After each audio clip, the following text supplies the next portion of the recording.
So you guys know how Ariana like broke up that one couple and then like totally ruined the marriage? I have something to say about this. The wife has strong feelings about that. Okay, I actually might keep that in. Okay. Hey everybody, welcome back to the channel. So today I wanted to review a movie that came out a couple weeks ago, but I saw it a couple weeks ago. I think we saw it opening night, but I didn't really get a chance to, review it just because, there's a baby sleeping like 10 feet away from me and, life just gets in the way. But today I wanted to review Wicked.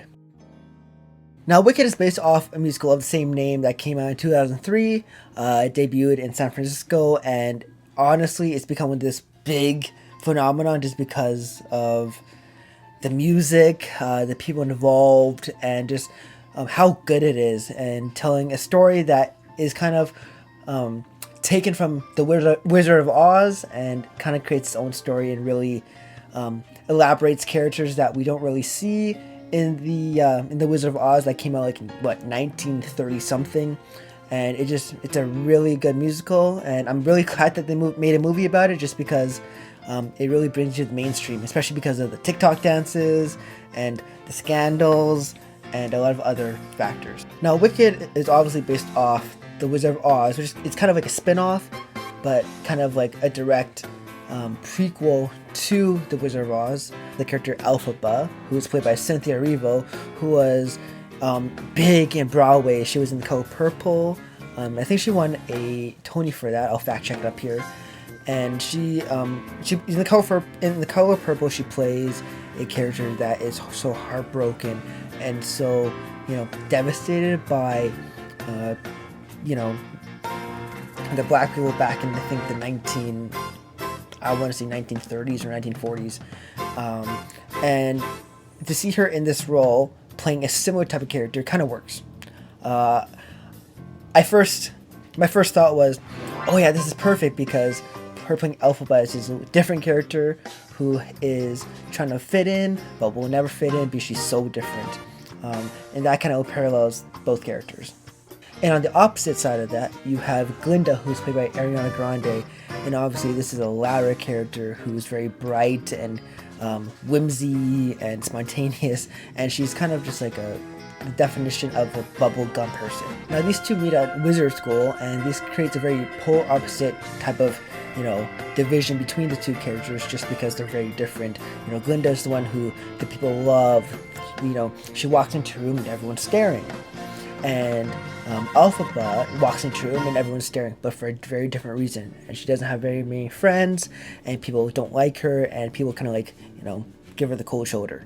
So because they go to wizard school, obviously there's lots of magic and just fantastical things that happen, but because Elphaba is so different and so, unique, this, makes her have magical powers, and obviously people in school see that, and that catches the attention of the Wizard of Oz, played by Jeff Goldblum. Love that man. He was so hot in Jurassic Park, that's all I have to say. Because of the Wizard of Oz seeing how powerful she is, this leads into, I kind of want to spoil it, but this leads into them using her for their benefit and not the world's benefit. And this leads into Elphaba wanting to do the right thing for the world, kind of like her against the entire world. And this kind of leads into her being the Wicked Witch of the West in the Wizard of Oz, and it actually kind of starts with her dying. Spoiler alert. But it's very, very nuanced the way they wrote this play. I forgot who wrote this. I think Stephen Schwartz did it. I can't remember if he did the the composition and the music or and the story. I can't remember. I'll fact check that. I'll put that up right here. One thing that I really noticed in this movie is the production design. A lot of the sets are practical. It looks like this big, gigantic, school, and it looks real because everything is real. And I miss when movies do that, because obviously this is based off a musical, and in theater, it's real sets. You can't fake anything, right? There's no second takes, there's no CGI, it's all real. And I really appreciate John M. Chu, who's the director. He directed In the Heights in 2021, Now You See Me, I believe 2, And obviously Crazy Rich Asians, which is a huge movie that has a lot of practical sets as well. And I think because he did In the Heights, In Heights is more of this like bombastic, spectacular, big musical set in a very small setting. And I think he's the perfect director just because he can direct musicals, obviously, but also he is really good with directing characters and directing story and pacing. And I think he did a really good job with this film. Now, obviously, we can't talk about a musical movie without talking about the songs. Some standout songs are The Wizard and I, which is, it's kind of the I Want song. In a musical, they have the I Want song, so it kind of tells you the character's motivation and what they believe in. And I think Cynthia Erivo does a really good job singing the song. Obviously, Idina Menzel, legendary actress on Broadway and TV and movies, obviously did the original Alphaba, and I was listening to both just because I listened to the original soundtrack so many times. It's amazing to see the differences, but also the similarities between the two. I think Cynthia does a really good job, but honestly, I think I always have a soft spot for the original Broadway recording, just because I feel like I'm a purist at that. I love musical theater, so I will listen to anything original.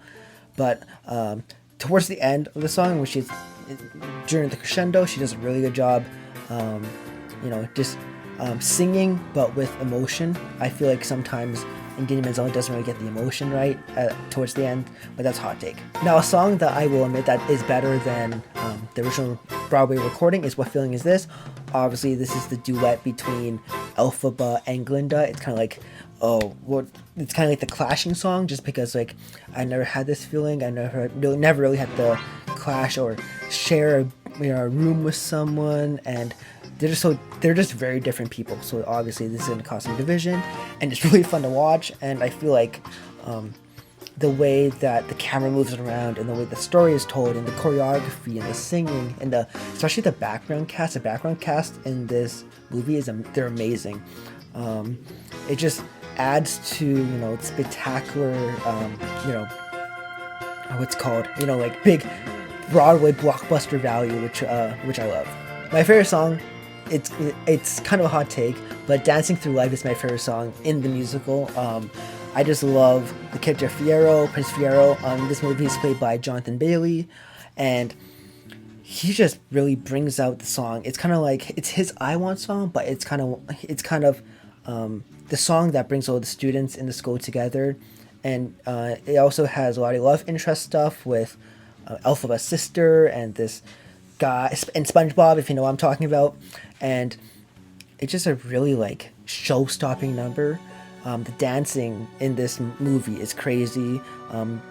They have this like bookshelf that spins, and the characters are spinning around it and doing backflips, and Jonathan Bailey even slides on the book. I was watching behind the scenes with him and John M. Chu, and it's crazy how they filmed that. Now, the last thing I want to talk about is obviously the biggest song in the musical, the one that really puts it on the map.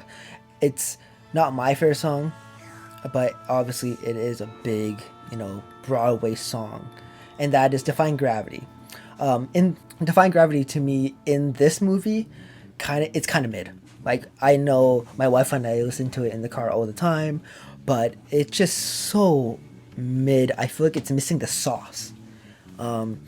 Obviously, in the film, they have to break it up between dialogue, and I understand why.